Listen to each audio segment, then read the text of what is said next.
Hey there, friends. Good morning. Thanks so much for joining us here on Up with KREM. I'm Tim Pham. And I'm Channing Curtis. Thanks for being with us here on this Tuesday morning. Well, it is another day of some fog and scattered showers as we kick off this Tuesday. That's right. Let's go ahead and get right outside to meteorologist Jeremy Legoo in the Outdoor Weather Center. Because, Jeremy, we've had quite a bit of fog here the last couple of days. When will the sun come back? Oh, it's coming. It's coming. I got faith. You just got to stick with me. And here's the way this one works out.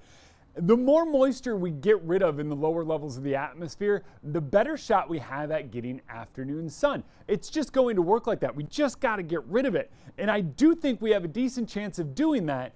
And it really all depends on what plays out here for the next few hours today. Right now we sit at 30 degrees and, well, it's not snowing or raining.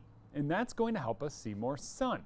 Believe it or not, all those forecast models are saying, oh, it's going to snow and rain in Spokane. And right now I'm going, ooh, I really was saying it was going to stay to the south, and it's doing just that. So if it does that, we will see a little sun tomorrow. Right now, visibility down to about a half a mile out in Airway Heights and near the airport. You're seeing some of that patchy fog around town. Here on the South Hill, visibility looks pretty good right now. Out in Moses Lake, 2.5 miles. And as you start heading up Snoqualmie Pass or even Lookout, you're encountering some of that fog, and temperatures are once again down below freezing. Basically, Pullman, Moscow, you're the only spot up above freezing this morning, and so where you have that fog, it is freezing fog.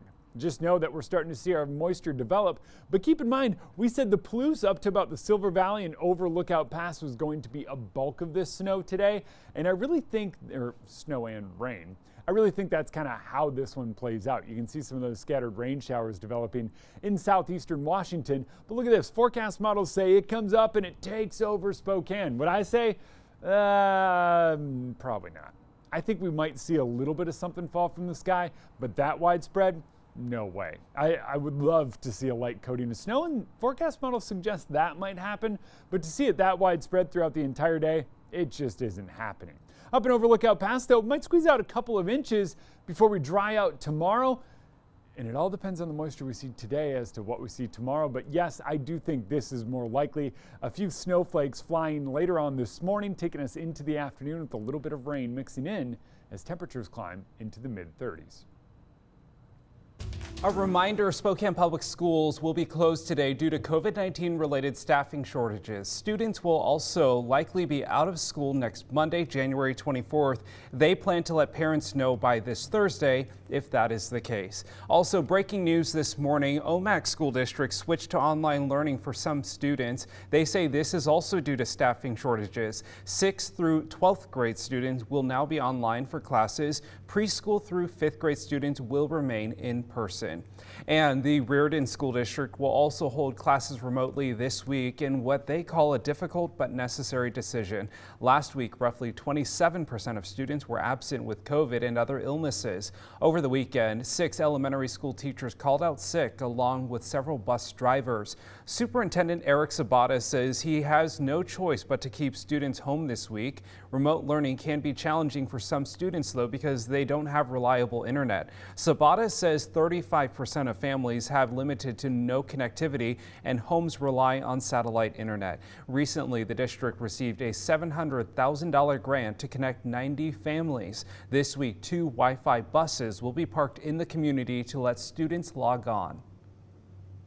We don't want to go remote. It's the last thing we want to do, but we have to. And so we're going to make the most of it, and hopefully we'll be back next week. Families can opt in for daily meal service. Paraeducators and bus drivers will be delivering those meals. Reardon schools are also in desperate need for substitute teachers. Anyone interested is asked to contact the district. While a teaching certificate helps, it is not required right now. In the meantime, the Meade School District is announcing they are resuming student COVID-19 testing. The district says they have received a substantial supply of tests. If a student hasn't been able to attend school due to needing a negative test, they can get tested now at one of 3 sites. So students can get tested at Midway or Evergreen Elementary Schools, as well as the Meade Gymnastics Center. Now, students with the last names A through M will be tested from 8:30 a.m. until 12 p.m. Students with last names N through Z will be tested from 1 p.m. until 4:30 p.m. rather. It is Time now for your morning rush. More news in less time. 2 people are in critical condition after an explosion at a homeless camp in Spokane. The Spokane Fire Department says a man and a woman suffered severe burns when their tent caught fire. They were using a modified propane tank to stay warm, but gas built up inside and the tent exploded. In North Spokane, the search is underway for a stabbing suspect. Police say it happened on Sunday night following a fight between 2 women. Authorities say their boyfriends got involved and one pulled out a knife. Investigators say one man stabbed the other, then stabbed a woman in the chest. The victims are expected to be okay. The Spokane Valley Fire Department has selected their new chief. The fire department selected Frank Soto Jr. to replace Brian Collins. Collins announced he will be retiring in March. Soto was previously the deputy chief of administrative services. The offer is pending approval by the Board of Fire Commissioners. Okay, we'll file this one in the weird and wacky. Deputies are cracking down on a man who is bearing it all. Yeah, they're looking for a nude jogger. Spokane County sheriffs are looking for a man who was seen running naked at Minnehaha Park. What? They believe it's the same guy who was streaking last summer. Deputies say this time he caught the attention of the sexual assault unit, and he is also frequently seen running with a dog. So if you know anything about this, you are asked to call the Spokane County Sheriff's Office at the number there on your screen. Oh my goodness, just weird. Okay, that's a look at your morning rush.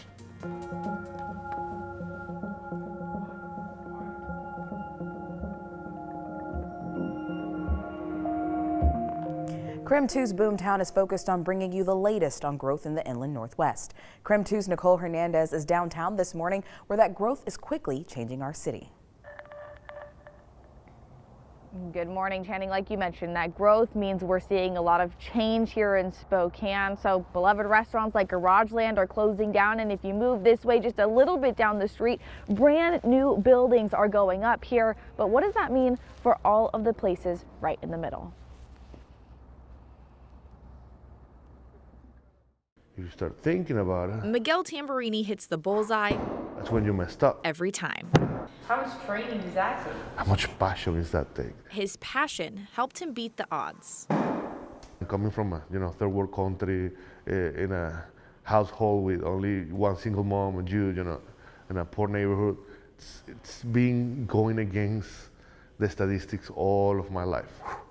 Miguel moved to America, eventually becoming an axe-throwing professional. I was #1 in the world for the first time in the winter season 2020 and in the winter season 2021 again. #1 in the world after just a few years' experience. This is, what I do. This is my dream. This is what I live and breathe. Axe throwing is his passion, and now his whole career. Building this and building a business during the pandemic, it's just going against the statistics. But again, I've been going against the statistics since I was born. Miguel opened Jumping Jackalope in October 2020. Until the governor went back to phase 1.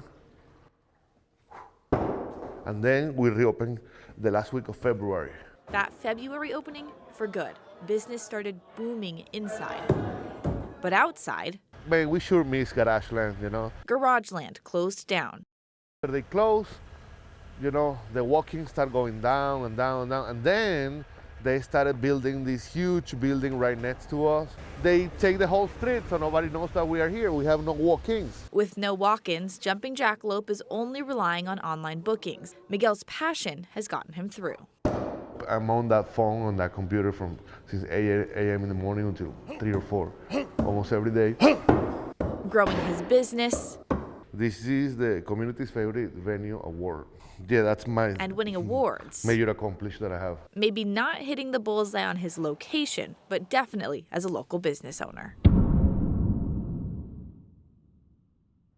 So Jumping Jackalope has this location here in downtown Spokane. They also have one over in Coeur d'Alene, and they're doing so well that they're planning on opening more throughout our area. In Spokane, Nicole Hernandez, KREM 2 News. Health leaders are saying the Omicron COVID surge is far from over.